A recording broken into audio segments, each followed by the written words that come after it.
अच्छा, सबसे पहला MCQ, a firm is producing at the level of output at which its average variable cost is equal to its marginal cost. अच्छा, इसने बोला कि हम ऐसे आउटपुट लेवल पे ऑपरेट कर रहे हैं जहां पर मेरा average variable cost marginal cost के इक्वल है। अब average variable cost equal to marginal cost का मतलब क्या है? सबसे पहले तो ये देख लो। इसका मतलब है कि लेट से ये मेरी मार्जिनल कॉस्ट है और इस तरह से मैंने बना दी एवरेज वेरिएबल कॉस्ट। ठीक है, ये मेरी आ गई एवरेज वेरिएबल कॉस्ट। तो ये हम करंटली जो है ना, हम इस पॉइंट पे ऑपरेट कर रहे हैं। सही है, हम करंटली इस पॉइंट पे ऑपरेट कर रहे हैं क्योंकि मेरा एबीसी और एमसी यहाँ पर इक्वल है। अच्छा, फिर क्या बोला इसने? What will happen initially to its average variable cost and to its average total cost. अब इसने एवरेज टोटल कॉस्ट का भी जिक्र कर दिया तो एवरेज टोटल कॉस्ट भी बना ही देते हैं। सही है, ताकि बाद में मसला ना हो। तो ये मैंने बना दी एवरेज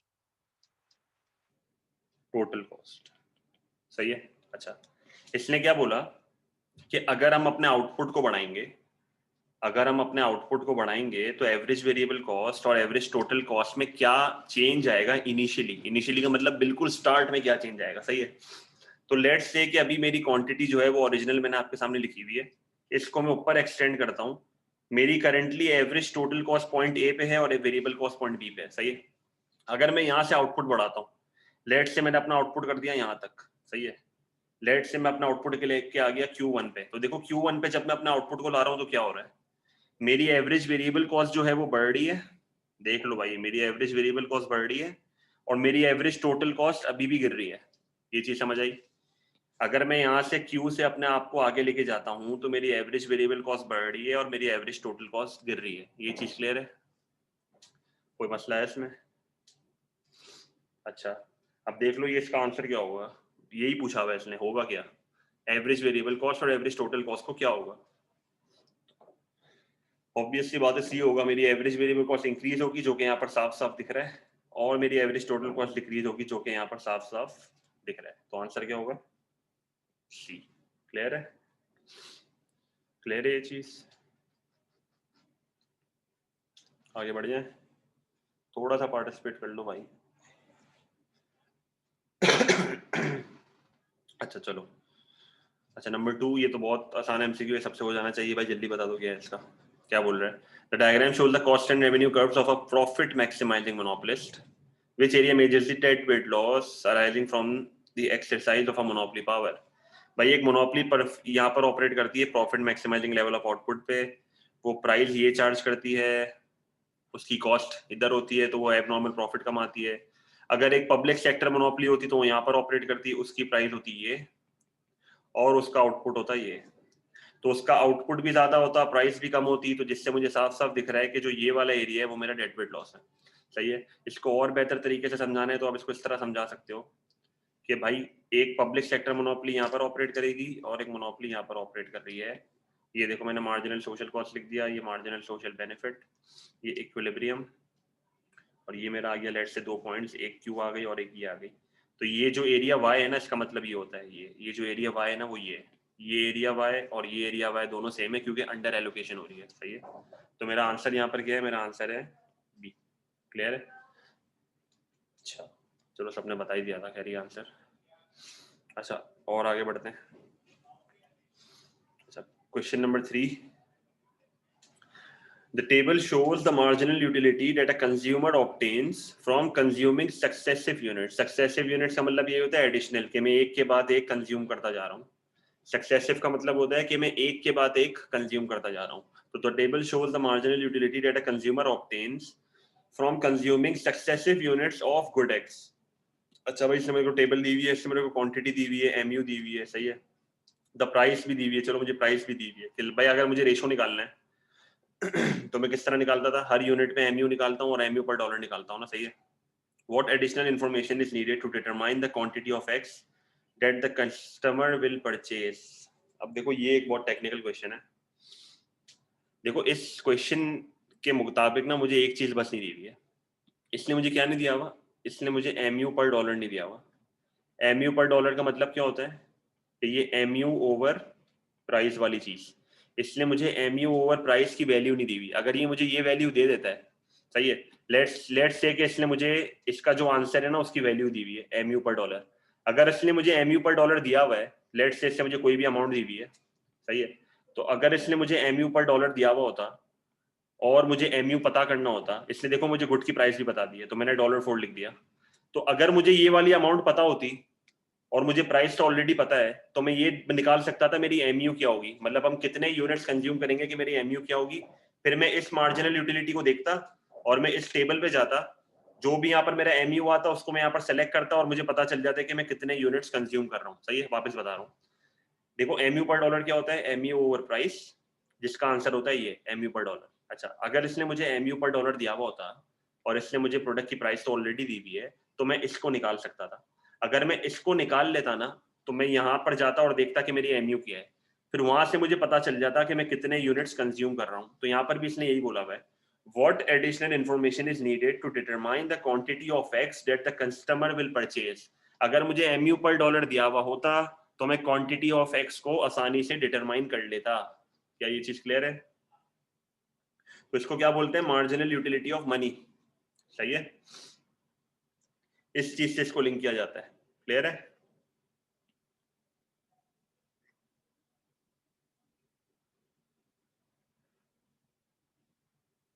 वालेकुम सलाम मलिक। अच्छा अच्छा, अब जिसका ये जहां तक जिसका कवर नहीं हुआ खैर है, क्वेश्चन नंबर 4 से देखो, बाकी पीछे की रिकॉर्डिंग देख लेना। अच्छा, क्वेश्चन नंबर 4 क्या है? If a profit maximizing company believes that the market price of a good will not be affected by its own output, it will, इसने बोला कि अगर एक प्रॉफिट मैक्सिमाइजिंग कंपनी को ये लगता है कि इसके आउटपुट से, देखो ये समझना, ये बहुत टेक्निकल क्वेश्चन है, अगर एक प्रॉफिट मैक्सिमाइजिंग फर्म को ये लगता है कि इसके आउटपुट से मार्केट प्राइस पे कोई फर्क नहीं आएगा तो ये क्या करेगा? सही है, अगेन बोल रहा हूं, एक प्रॉफिट मैक्सिमाइजिंग कंपनी को ये लगता है कि इसके आउटपुट के चेंज से मेरी मार्केट प्राइस पे कोई फर्क नहीं आता तो ये क्या करेगा? तो बताओ क्या करेगा, सोचो।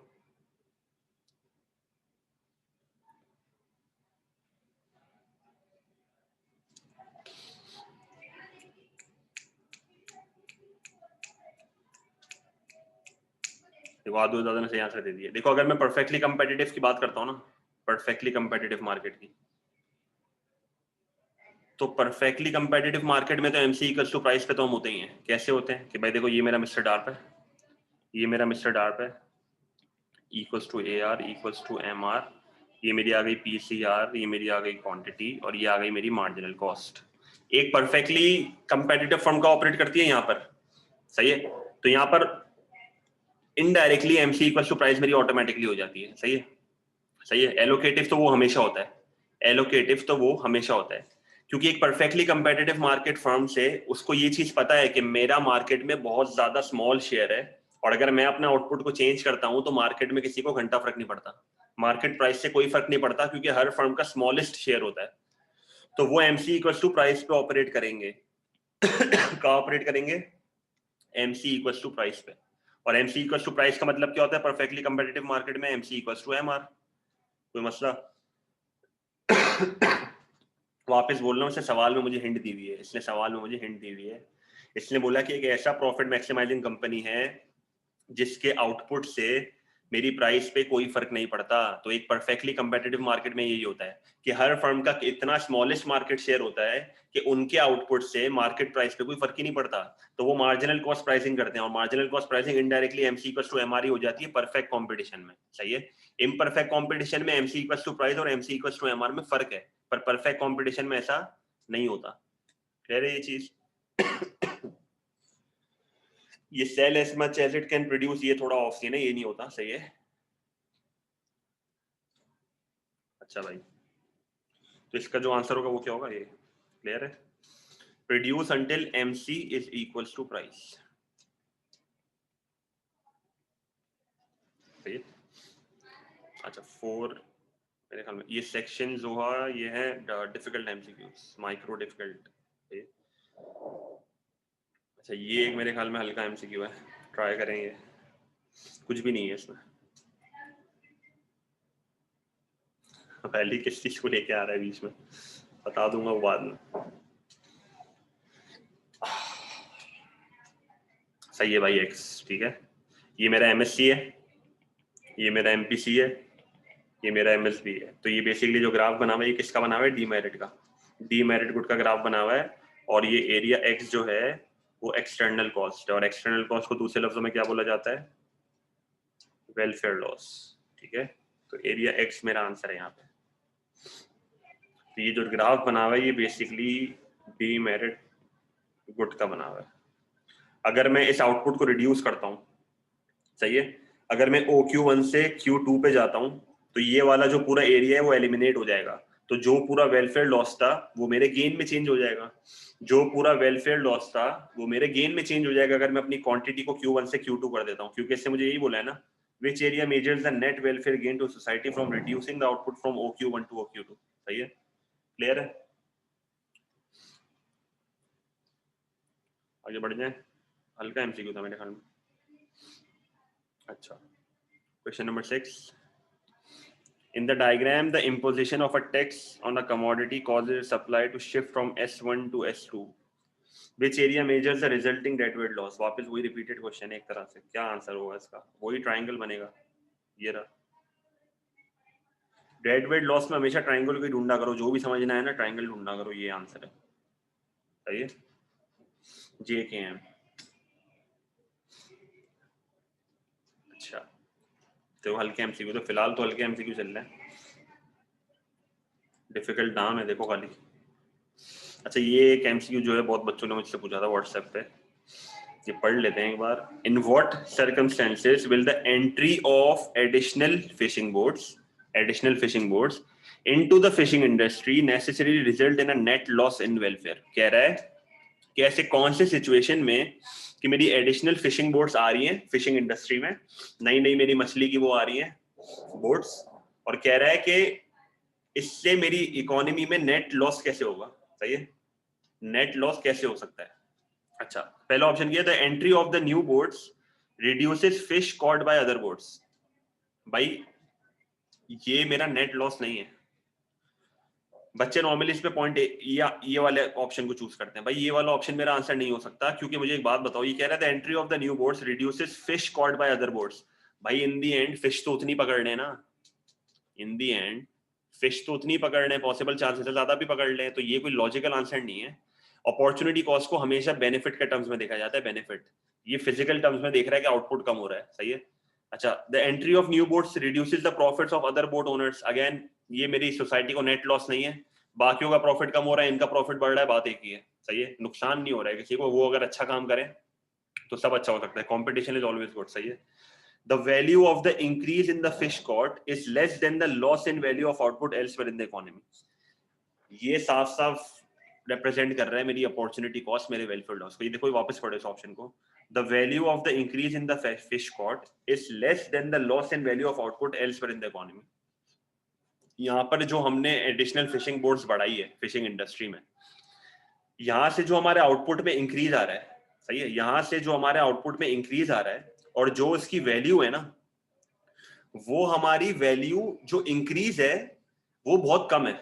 सही है। और इसकी वजह से जो हमारी बाकी इंडस्ट्रीज में आउटपुट कम हो रहा है ना, उसका अमाउंट ज्यादा है। तो इसका मतलब है ये एडिशनल फिशिंग बोट्स लाने से मेरी इकोनॉमी में नुकसान हुआ है। क्यों?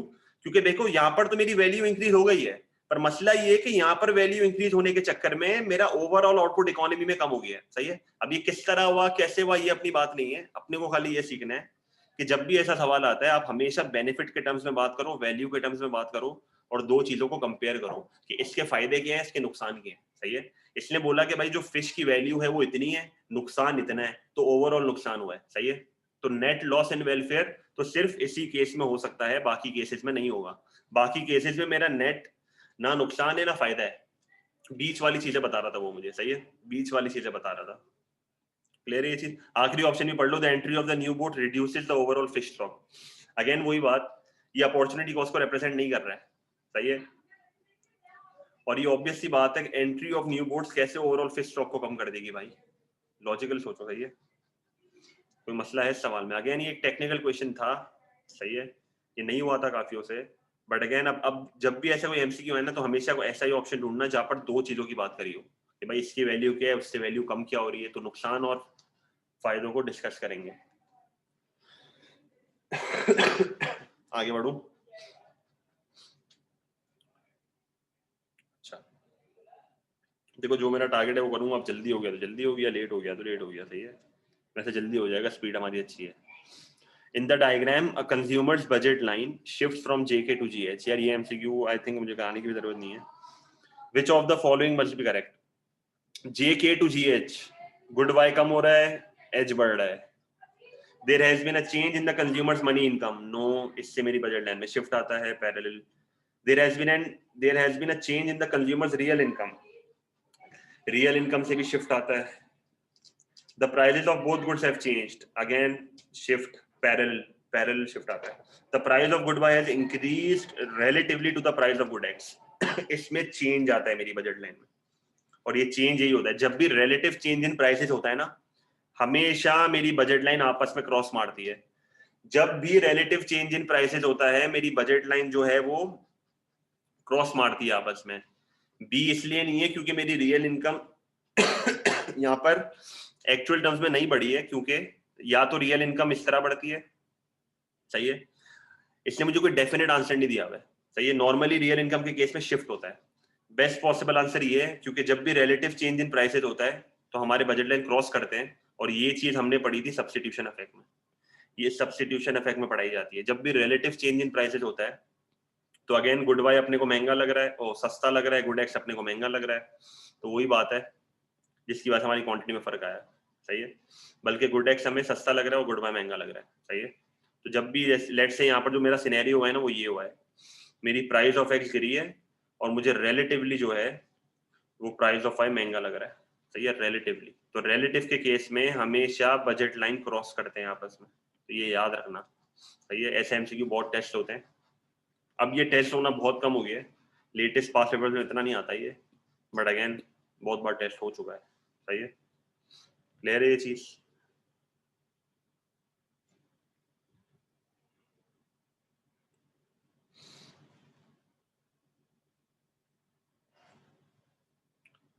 अच्छा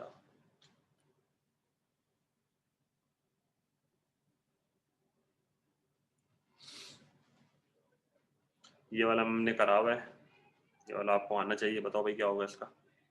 ये एमसीक्यू हमने ऑलरेडी डिस्कस किया हुआ है।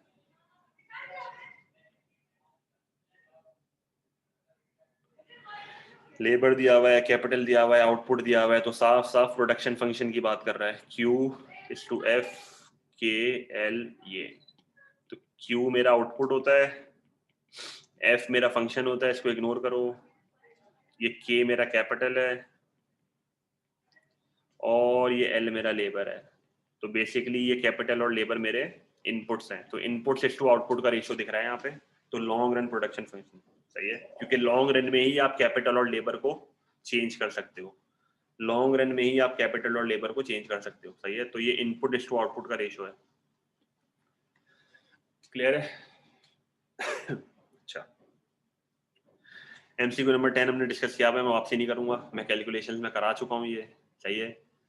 जिसने ये नहीं देखा है वो कैलकुलेशंस की वीडियो देख लो, मैंने कराया है, सही है। जो हुए मैं उस पर टाइम जाया नहीं कर रहा, ठीक है। तो 10 को मार्क कर लो, मैंने करा दिया है।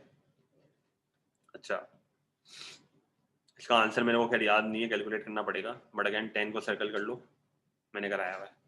अच्छा 11, an industry consists of a large number of firms all of which produce an identical product। तो आइडेंटिकल प्रोडक्ट बना रहे हैं तो इसका मतलब है परफेक्ट कंपटीशन है, large number of firms। What could explain why the demand curve facing each individual firm is downward sloping? Her individual firm का डिमांड कर्व डाउनवर्ड स्लोपिंग क्यों है? मतलब फेसिंग ईच इंडिविजुअल फर्म, क्या वजह हो सकती है कि डिमांड कर्व डाउनवर्ड स्लोपिंग है?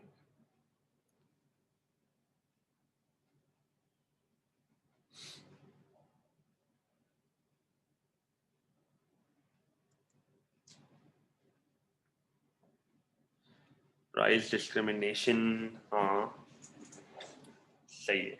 इम्परफेक्ट नॉलेज, ये वाला नहीं हो सकता, ये वाला नहीं हो सकता, थ्योरी ऑफ डिमांड नहीं है, मार्केट स्ट्रक्चर का सवाल है, ये मार्केट स्ट्रक्चर से लिंक है, और इंडिविजुअल फर्म की बात हो रही है, इंडिविजुअल की बात नहीं हो रही, सही है। तो ये लोग प्राइस डिस्क्रिमिनेशन करते हैं जिसकी वजह से मेरे कंज्यूमर्स में इम्परफेक्ट नॉलेज होती है, तो डाउनवर्ड स्लोपिंग डिमांड कर्व होता है। सही है, बी नहीं हो सकता, freedom of entry and exit से डिमांड कर्व का लेना देना नहीं है।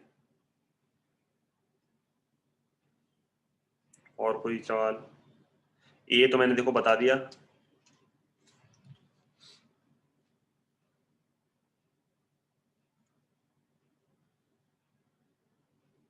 कोई सवाल है तो पूछ लो। इम्परफेक्ट नॉलेज की वजह से डाउनवर्ड स्लोपिंग होता है डिमांड कर्व मार्केट स्ट्रक्चर्स में। तो वही तो कह रहा है, ऐसी कौन सी सिचुएशन हो सकती है जिसमें डाउनवर्ड स्लोपिंग हो जाए? सिनेरियो चेंज कर रहा है ना सना ये।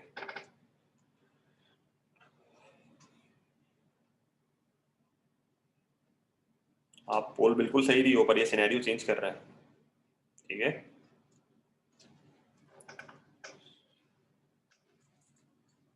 यार अलीशा मतलब क्या बात कर रहा है यार। Large number of firms, identical products, तो साफ साफ पता चलता है।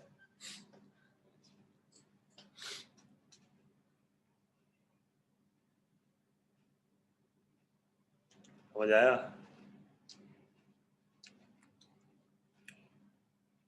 चलो आगे बढ़ रहा हूँ, 11 हो गया। अच्छा 12, a firm operates in a contestable market. भाई कंटेस्टेबल मार्केट क्या होता है? जहाँ पे बहुत खतरनाक कॉन्टेस्ट हो रहा होता है फर्म्स के बीच में, कंपटीशन का लेवल बहुत हाई होता है। कंटेस्टेबल का मतलब ये होता है कंपटीशन का बढ़ना। कंटेस्टेबल का मतलब होता है कंपटीशन का बढ़ना। तो यहाँ पर जो है एक मोनोपोली जो है वो एग्रेसिव हो जाती है। यहाँ पर एक मोनोपोली एग्रेसिव हो जाती है और वो अपनी प्राइजेस को इतना कम कर देती है कि वो बाकी को मार्केट से भगा दे। सही है, throw other firms out, throw other firms out, और नई वालों को भी अंदर ना आने दो। सही है, तो क्या करेगा? It will set a price. क्या होगा इसका answer? It will set a price to cater the entry of new firms. ये एक ऐसी प्राइस रखेगा कि नए लोग जो हैं मार्केट में भी ना आए और जो लोग मार्केट में हैं उनको वहां से भगा दे। तो ये प्राइजेस को इतना कम कर देता है कि ये कंपटीशन को खत्म कर दे। सही है, कंटेस्टेबल में कंपटीशन बहुत हाई हो जाता है, एक मोनोपोली जो है वो अग्रेसिव हो जाती है, प्राइजेस को बहुत कम करती है और बाकी फर्म्स को मार्केट से बाहर कर देती है। वही डायलॉग याद करो, monopoly being a monopoly can not act as a monopoly. सही है, due to threat of competition. ले रही ये चीज, ये मसला अच्छी बात है भाई। अच्छा, अभी भी रुक रहा हूँ मैं 30 सेकेंड।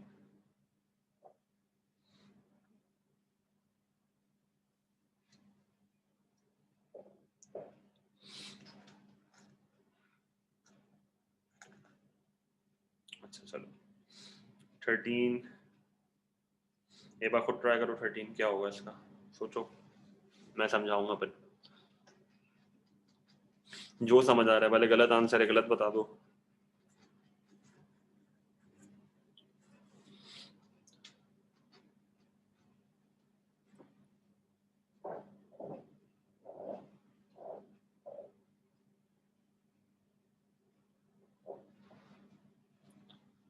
सी सी सी, ठीक है, अब तक सी लग रहा है ये।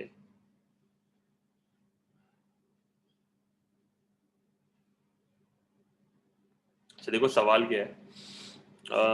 The diagram shows the cost and revenue curves of a monopolist. The monopolist is currently producing at output OQ1 and charging a price OP1. सही है, तो मैं currently OP1 प्राइस चार्ज कर रहा हूँ और क्वांटिटी OQ1 है। सही है, अच्छा द मोनोपोलिस्ट इज करेंटली, ये तो पढ़ लिया। How might the monopolist make a profit? देखो प्रॉफिट कैसे बनाएगा, फिलहाल अगर मैं देखूँ ना, फिलहाल अगर मैं देखूँ तो इसको नुकसान हो रहा है। क्यों? क्योंकि देखो इसकी कॉस्ट ही है, अगर मैं बिल्कुल एक्यूरेट लाइन बनाऊं तो इसकी कॉस्ट ही है और इसकी प्राइस ही है, तो ये वाला जो पूरा एरिया है ना वो उसका लॉस है।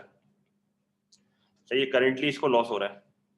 अच्छा उसके बाद अगर तो वो, देखो नॉर्मल जवाब मुझे यहाँ पर ये आता है कि एमसी इक्वल्स टू एमआर पे ऑपरेट करो। एमसी इक्वल्स टू एमआर पे ऑपरेट करने का मतलब क्या है? प्राइस ये वाली चार्ज करो और क्वांटिटी ये वाली होनी चाहिए, सही है।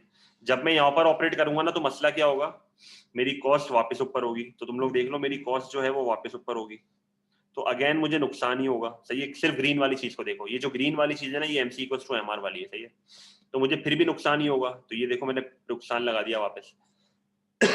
तो सवाल ये उठता है कि यार अगर मैं अपना आउटपुट को OQ2 पे भी लेके आ जाऊंगा, अगर मैं MC इक्वल्स टू MR पे भी आ जाऊंगा तो मुझे फिर भी नुकसान हो रहा है, अगर मैं Q1 पे ऑपरेट कर रहा हूं तो मुझे फिर भी नुकसान हो रहा है। तो सवाल ये उठता है एक प्रोड्यूसर करे क्या, तो एक प्रोड्यूसर को चाहिए वो अलग अलग प्राइसेस चार्ज करे, वो कंज्यूमर को देख के प्राइस चार्ज करे, इस तरह वो अपने लॉस को मिनिमाइज करेगा और प्रॉफिट की तरफ आएगा, सही है।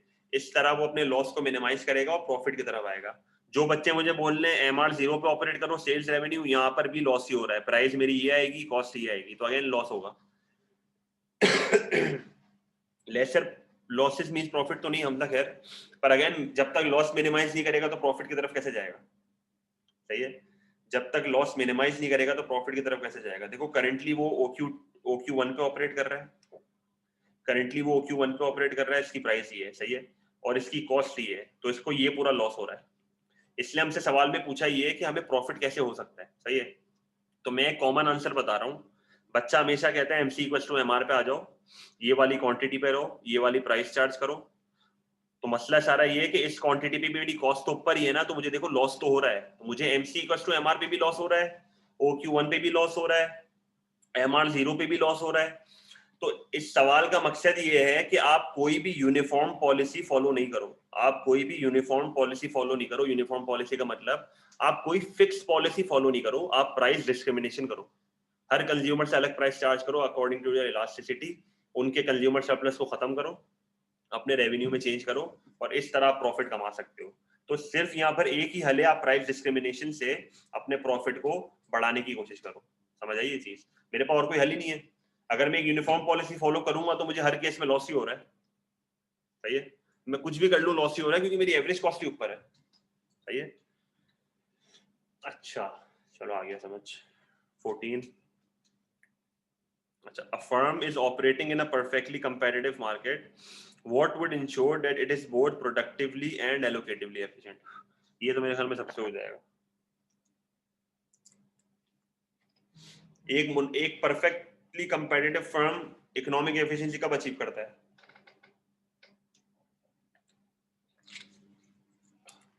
लॉन्ग रन में करता है ना भाई,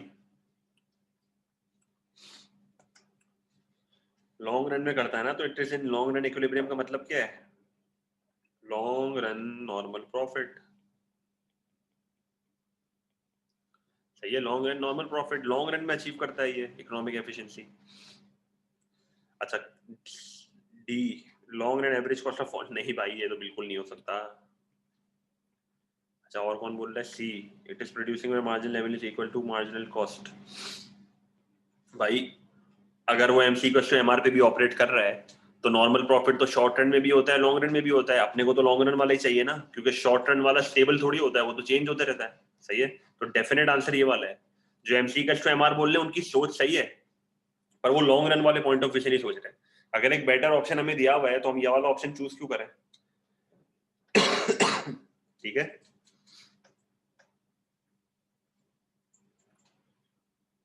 अच्छा और आगे बढ़ते हैं। 15, a worker responds to an increase in his hourly wage, a worker responds to an increase in his hourly wage by reducing the number of hours he works per week। मतलब कह रहा है कि एक वर्कर की veg बढ़ी, एक worker की वेज बढ़ी, उसने नंबर ऑफ आवर्स कम कर दिए, काम कम कर रहा है, सही है। What would explain this? तो जब भी ऐसा सवाल आए ना आपके दिमाग में आना चाहिए, मैंने एक चीज पढ़ाई थी आप लोगों को, बैकवर्ड बेंडिंग सप्लाई कर्व, सही है। जब भी वर्कर की वेज और नंबर ऑफ आवर्स आए ना तो हमेशा आपके दिमाग में बैकवर्ड बेंडिंग आना चाहिए। अच्छा बैकवर्ड बेंडिंग के हिसाब से अगर मैं इसको बीच में से तोड़ता हूँ और यहाँ पर मैं अपनी लेबलिंग कर देता हूँ, ये मैंने लिख दिया नंबर ऑफ आवर्स, सही है। अच्छा ये मेरी आ गई वेज, नीचे वाला हिस्सा आपको याद होना चाहिए कि सब्स्टिट्यूशन इफेक्ट आउटवे करता है इनकम इफेक्ट को, और ऊपर वाले हिस्से में इनकम इफेक्ट आउटवे करता है सब्स्टिट्यूशन इफेक्ट को। अब जिसको ये चीज समझ नहीं आ रही जिसको ये चीज समझ नहीं आ रही वो बैकवर्ड बेंडिंग वाली वीडियो देख लेना, मैंने कराया था। सही है। तो मुझे एक बात बताओ, ये कह रहा है कि वेज के बढ़ने से हमने आर कम करे, इसका मतलब है कि मैं ऊपर वाले सेगमेंट की बात कर रहा हूँ। जब मैं ऊपर वाले सेगमेंट में अपनी वेज बढ़ाऊंगा तो नोटिस करो मेरे नंबर ऑफ आवर्स कम हो रहे हैं, मेरे नंबर ऑफ आवर्स कम होते जा रहे हैं। सही है, नोटिस कर रहे हो ये चीज? तो ऊपर वाले सेगमेंट में अगर मैं वेज बढ़ा रहा हूँ तो मेरे आवर्स कम होते जा रहे हैं। और आवर्स क्यों कम होते जा रहे हैं? क्योंकि ऊपर वाले सेगमेंट में मेरा इनकम अफेक्ट जो है वो नेगेटिव होता है और नीचे वाले सेगमेंट में मेरा इनकम अफेक्ट पॉजिटिव होता है। और ये चीज मैंने आपको बता दी थी कि substitution effect is always positive. सही है, substitution effect is always positive. तो मुझे बताओ, अगर वेज के बढ़ने से मेरे आवर्स कम हो रहे हैं तो इसका मतलब है मैं ऊपर वाले सेगमेंट की बात कर रहा हूँ। और अगर मैं ऊपर वाले सेगमेंट की बात कर रहा हूँ तो ऊपर वाले सेगमेंट में क्या हो रहा है?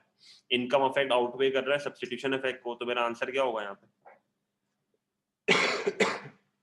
आंसर क्या होगा भाई? ए होगा, सिंपल सी बात है। सही है। तो जब भी वेज रेट और नंबर ऑफ आवर्स को देखो, हमेशा ये वाला ग्राफ बना लेना, ये आपका सबसे पहला स्टेप होना चाहिए। इसको दिमाग में मत सोचना, नॉर्मली इन सवालों का आंसर हमेशा यही होता है, इनकम अफेक्ट और सब्स्टिट्यूशन इफेक्ट वाला। सही है। तो income affect outweighs substitution effect, तो हमेशा ये ग्राफ आप बनाना इस वाले क्वेश्चंस में, तो हमेशा सही करोगे। दिमाग पे ये नहीं सोच सकते, थोड़ा कॉम्प्लिकेटेड है, लिख के ही करना पड़ेगा। सही है, इतना टाइम नहीं होता।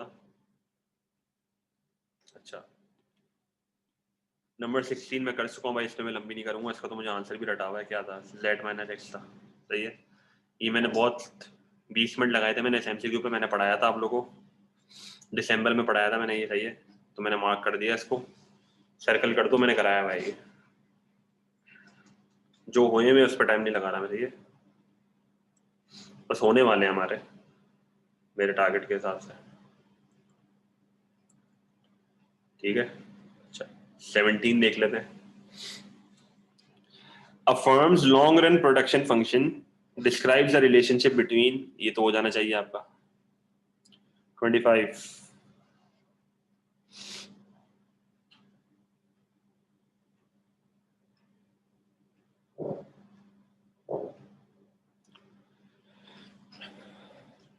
बताओ भाई।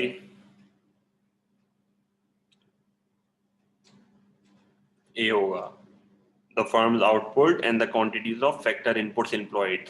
अगेन वही इनपुट इस आउटपुट का रेशियो है भाई।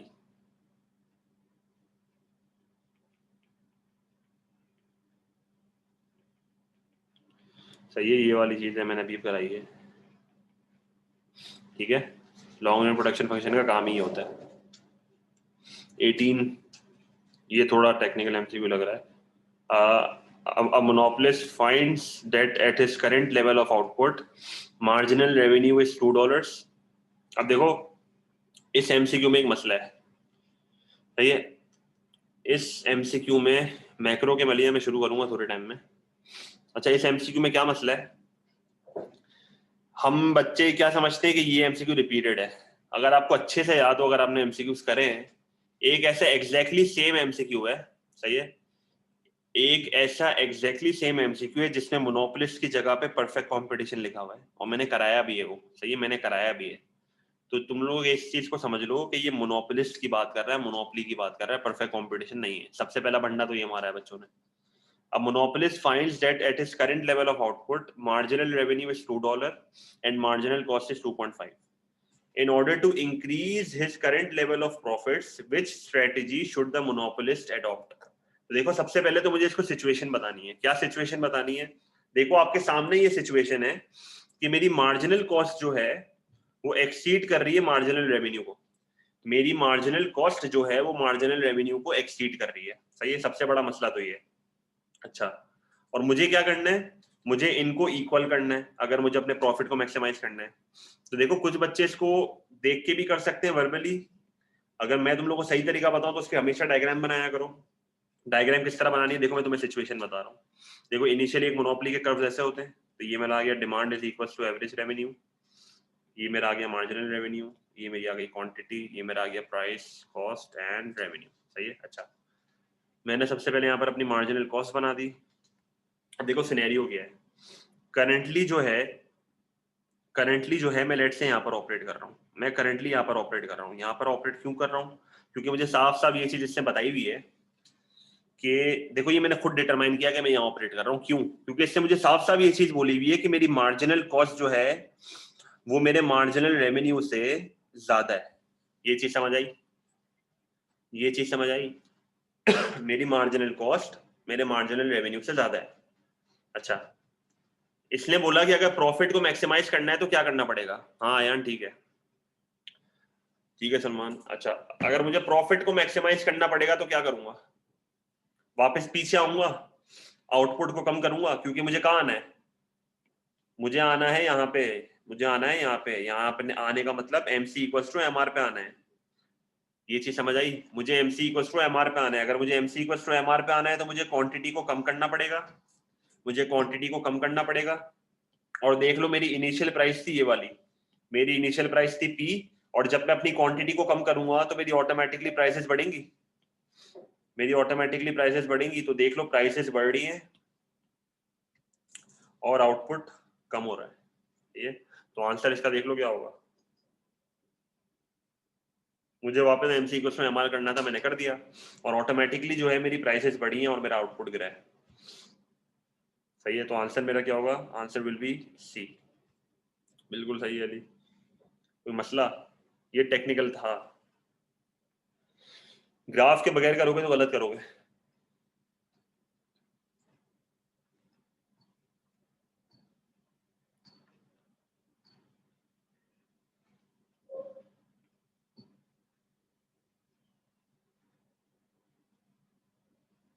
पढ़ूं आगे? अच्छा, 18 हो गया, 19। अच्छा 19 क्या है? A perfectly competitive firm is currently producing at a level of output where its marginal cost is above its average total cost। सही है, सबसे पहली चीज तो ये समझो। कह रहा है परफेक्टली कंपेटिटिव मार्केट में एक फर्म जो है वो ऐसी जगह पे ऑपरेट कर रही है कि इसका मार्जिनल कॉस्ट एवरेज कॉस्ट के ऊपर है और मार्केट प्राइस से नीचे है। तो ये शुरू में आपको लगेगा बहुत घूमी हुई चीज है, सही है। अगेन वही बात, जब डायग्राम बनाओगे खुद समझ आएगा। देखो मैं डायग्राम आपके सामने बनाऊंगा, आपको खुद समझ आएगा ये क्या बोल रहे हैं। इस स्टेटमेंट को वापस पढ़ो जब तक मैं डायग्राम को बना रहा हूँ। इस स्टेटमेंट को वापस करो, मैं थोड़ा जूम भी कर रहा हूँ। ये जो इसने लिखा हुआ है इसको वापस पढ़ो। ये कंफ्यूज कर रहा है और कुछ नहीं है, ये सिर्फ कंफ्यूज कर रहा है।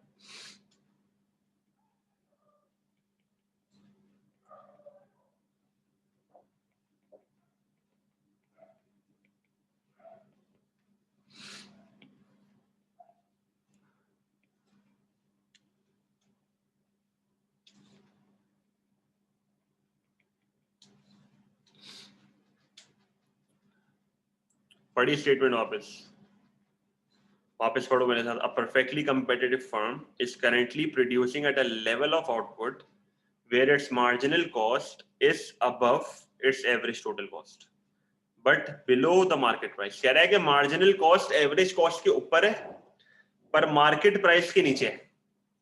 वापस बोल रहा हूँ, कह रहा है कि मार्जिनल कॉस्ट एवरेज कॉस्ट के ऊपर है पर मार्केट प्राइस के नीचे। इसका मतलब क्या है? इसका मतलब ये कि मैं यहाँ पर ऑपरेट कर रहा हूँ, लेट से मैं यहाँ पर ऑपरेट कर रहा हूँ। अब देखो इसका क्या मतलब है। यहाँ पर मुझे एक बात बताओ, अब देखो खुद तुम लोग बताना, खुद समझ आएगी क्या हो रहा है। मुझे एक बात बताओ, क्या मेरा मार्जिनल कॉस्ट मेरी एवरेज कॉस्ट के ऊपर है? क्या मेरा मार्जिनल कॉस्ट मेरी एवरेज कॉस्ट के ऊपर है? अच्छा, क्या मेरी प्राइस मेरी मार्जिनल कॉस्ट से ज्यादा है?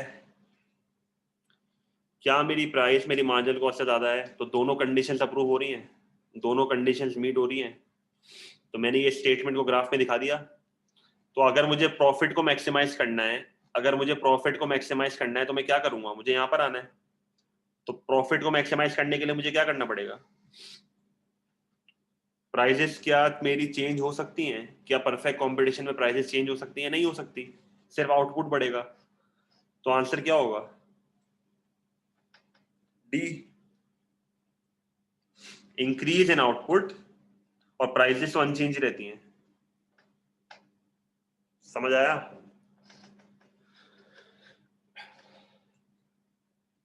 क्लियर है?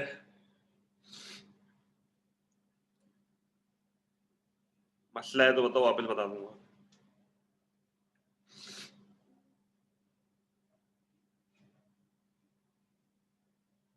ये देख लो एक बार, ये एमसीक्यू वापस देखो।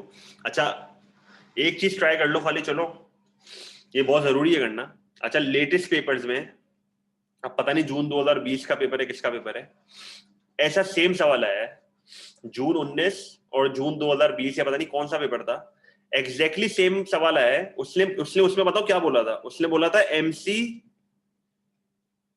Is above average total cost and market price. इसने खाली स्टेटमेंट चेंज कर दी थी।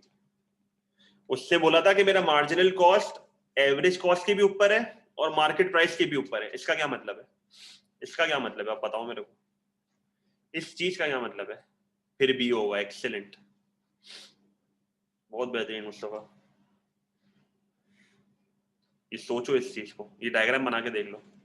एग्जैक्टली सेम सवाल आया था और ये बोला था कि marginal cost is above ATC and market price. सही है, उस केस में आंसर मेरा बी होता। सही है, एक बार डायग्राम बना के देखना, खुद कभी नहीं भूलोगे चीज।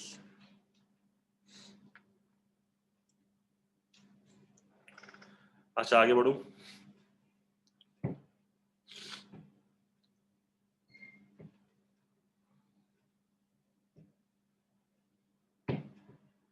अच्छा 20 देख लेते हैं। अच्छा एमसीक्यू नंबर 20 क्या है? The relative prices of goods reflect their marginal utilities rather than total utilities. कह रहा है कि गुड की जो प्राइजेज है, गुड की जो प्राइजेज है वो मार्जिनल यूटिलिटी को रिफ्लेक्ट करती है और टोटल यूटिलिटी को रिफ्लेक्ट नहीं करती। इसमें मसला क्या है?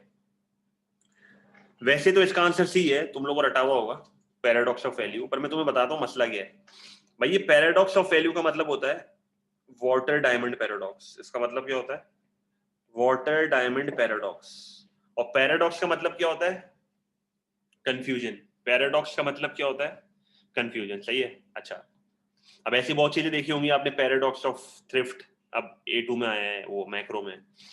तो AS अपना उसमें A2 के माइक्रो में पैराडॉक्स ऑफ वैल्यू एक चीज होती है और उसको दूसरे लफ्जों में क्या बोला जाता है? Water diamond paradox. अब वाटर डायमंड पैराडॉक्स है क्या? देखो अगर मैं पानी की बात करता हूँ ना, पानी की, तो पानी की सप्लाई बहुत ज्यादा है और जिस चीज की सप्लाई बहुत ज्यादा होती है उसकी प्राइस क्या होती है? कम। और जिस चीज की प्राइस कम होती है उसकी कंजम्पशन क्या होती है? ज्यादा। यहां तक साथ हो सारे? पानी की सप्लाई ज्यादा है जिसकी वजह से प्राइस कम है, और प्राइस कम है तो जिसकी वजह से क्वांटिटी ज्यादा है। अच्छा और जब एक चीज की क्वांटिटी ज्यादा होती है, जब एक चीज को हम बहुत ज्यादा कंज्यूम करते हैं, कंज्यूम करते ही जाते हैं, तो मेरी मार्जिनल यूटिलिटी उस चीज की क्या हो जाती है? लो। जब एक चीज को आप बहुत ज्यादा कंज्यूम करते जाते हो तो मार्जिनल यूटिलिटी इज ऑलवेज लो। और जब मार्जिनल यूटिलिटी लो होती है तो टोटल यूटिलिटी क्या होती है? हाय, यहां तक क्लियर है? वाटर का केस समझ आया? पानी का यह सीन है, पानी का ये सीन है। सही है। अच्छा अब लेट्स से मैं कहता हूं डायमंड, डायमंड की सप्लाई जो है वो कम है। डायमंड की जब सप्लाई कम है तो डायमंड की प्राइस ज्यादा है, और जब डायमंड की प्राइस ज्यादा है तो डायमंड की क्वांटिटी कम है। सही है, लिमिटेड इन सप्लाई। अच्छा जब क्वांटिटी कम होगी डायमंड की तो मार्जिनल यूटिलिटी क्या होनी चाहिए? जब क्वांटिटी कम है डायमंड की तो एमयू क्या होना चाहिए? लोग इतना कंज्यूम नहीं करते, जब लोग इतना कंज्यूम नहीं करते तो उसकी एमयू हाई होती है। तो भाई एक शादी में अगर एक हीरे का हार पहन लिया तो भाई पागल हो जाती है लड़कियां। क्यों? क्योंकि उसको पहनने की एडिशनल यूटिलिटी, एडिशनल सेटिस्फेक्शन बहुत ज्यादा होती है, क्योंकि आप रोज रोज थोड़ी पहनते हो, पानी तो रोज रोज पीते हो ना भाई। सही है, तो जिसकी वजह से टीयू, देखो जब एक चीज की मार्जिनल यूटिलिटी हाई होती है ना तो फिर टोटल यूटिलिटी लो होगी। जब मार्जिनल यूटिलिटी हाई होती है तो टोटल यूटिलिटी लो होगी। अब मसला क्या है? पैराडॉक्स है बहुत बड़ा। क्या पैराडॉक्स है? अगर मैं चीजों को in terms of marginal utility देखूं, अगर मैं चीजों को in terms of marginal utility देखूं तो हमें ये बोलना चाहिए कि diamond is more valuable then water. अगर मैं चीजों को मार्जिनल यूटिलिटी के पॉइंट ऑफ व्यू से देखना शुरू कर दूं इस हिसाब से, तो diamond is more valuable then water. बिल्कुल सही बात है ये।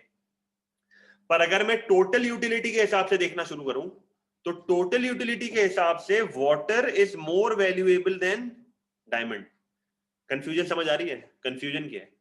अगर मैं चीजों को इन टर्म्स ऑफ एमयू देखूं, मार्जिनल यूटिलिटी देखूं, तो फिर डायमंड ज्यादा वैल्यूएबल है। पर अगर मैं टीयू के हिसाब से देखूंगा तो वाटर ज्यादा वैल्यूएबल है। तो यही तो पैराडॉक्स है, कंफ्यूजन ही यही है। तो पेपर में सवाल आता है, पेपर में एक बार सवाल आया था, और पता नहीं कब आया था, मुझे नहीं पता, किसी वेरिएंट का सवाल है, और ये पूरी सीआई की हिस्ट्री में एक बार आया है। उस सवाल में यही पूछा था कि भाई वाटर डायमंड पैराडॉक्स है क्या, और कोई कंक्लूजन लिखना था। तो इस चीज का कंक्लूजन क्या होगा, इसका हल क्या है? इस चीज का हल क्या है कि भाई पैराडॉक्स ऑफ वैल्यू यही है ना कि किस चीज को ज्यादा वैल्यू दें। तो किसको ज्यादा वैल्यू दें, वाटर को दें कि डायमंड को दें?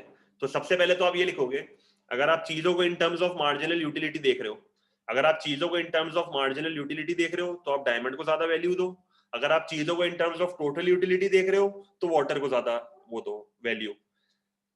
फिर आप एंड में एक खतरनाक स्टेटमेंट लिखते हो, हमेशा एक खतरनाक स्टेटमेंट लिखनी पड़ती है कि ये डिपेंड करता है सिचुएशन पे। ये डिपेंड करता है किस पे? सिचुएशन पे। किस सिचुएशन पे? कि यार अगर मैं करंटली एक डेजर्ट में फंसा हुआ हूं, अगर मैं करंटली एक डेजर्ट में फंसा हुआ हूं, उस टाइम पे मेरे सामने अगर एक बंदा डायमंड और वाटर लगे, बंदा क्या लेगा? गर्मी में हूं, फंसा हुआ हूं, क्या लूंगा? डायमंड लूंगा कि वाटर लूंगा? ऑब्वियस सी बात है, वाटर लूंगा। पर अगर मैं नॉर्मल रोड पे चल रहा हूं एक आम इंसान की तरह, मैं एक आम इंसान की तरह सर्दियों में रोड पे चल रहा हूं, उस टाइम पे बंदे के सामने वापस दो चीजें रख दी जाए, वो क्या लेगा? डायमंड लेगा, ऑब्वियस सी बात है। तो अगेन ये डिपेंड करता है सिचुएशन पे, और यही मसला है। The relative prices of goods reflect their marginal utilities rather than their total utilities, और इसी की वजह से वाटर डायमंड पैराडॉक्स का मसला आता है। और मुस्तफा तो इमोजी बना के भेज रहा है भाई डायमंड के। सही है, समझ आ गई ये चीज? तो पैराडॉक्स ऑफ वैल्यू क्लियर है? अच्छा, तो ये था। इसका कोई भी सवाल है तो कर लेना। अच्छा, एक 25 तक देख लेते हैं, जल्दी जल्दी कर लेते हैं, थोड़े से बचे।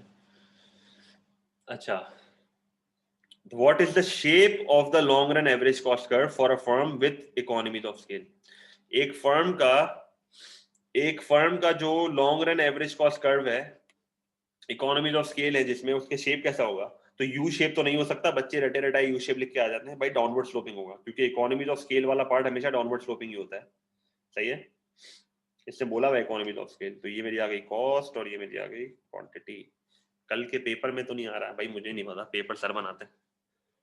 क्लियर है ये चीज? अच्छा, the government imposes a specific tax. Specific tax का मतलब होता है स्पेसिफिक इनडायरेक्ट टैक्स, और इनडायरेक्ट टैक्स किस पे लगता है? गुड्स एंड सर्विसेज पे। गुड्स एंड सर्विसेज पे लगता है। अच्छा, तो इसने बोला कि 0.2 मैंने पर यूनिट पे लगाया है on the output of a monopoly producer. सही है। What will be the effect on the price charged by the monopoly and on the quantity it produces? एक चीज हमेशा याद रखना, पूरे $0.2 से प्राइसेस नहीं बढ़ सकती। एक मोनोपोली की परफेक्टली इनइलास्टिक डिमांड नहीं होती। वो टैक्स का पूरा बर्डन जो है वो कंज्यूमर पे नहीं डालेगा। याद करो, एएस में एक चीज पढ़ाई गई थी आप लोगों को, इंसिडेंस ऑफ टैक्स, जिसमें कंज्यूमर बर्डन और प्रोड्यूसर बर्डन देखा जाता था। तो एक मोनोपोली की डिमांड इनइलास्टिक होती है। हाँ, वो मेजर बर्डन टैक्स का कंज्यूमर पे डाल देगा और खुद थोड़ा सा बेयर करेगा, पर सारा नहीं डाल सकता। सही है। तो भाई टैक्स की वजह से क्वांटिटी तो डिक्रीज होती है, ये तो फिक्स है। टैक्स की वजह से क्वांटिटी तो डिक्रीज होती है, ये चीज तो फिक्स है। पर मेरी जो प्राइजेज हैं वो पूरे के पूरे 0.2 से नहीं बढ़ सकती। मैं पूरा का पूरा बर्डन टैक्स का कंज्यूमर पे नहीं डाल सकता। इंक्रीजेस बाय लेस देन 0.2, इसका मतलब है कि कंज्यूमर बर्डन एक्सीड करेगा प्रोड्यूसर बर्डन को। प्रोड्यूसर थोड़ा टैक्स पे तो करेगा, ऐसा नहीं है कि कुछ भी पे नहीं करेगा वो, पर मेजर कंज्यूमर पे करेगा। क्यों? क्योंकि इनइलास्टिक डिमांड है। सही है, वो इसलिए क्योंकि इनइलास्टिक डिमांड है। क्लियर है ये चीज?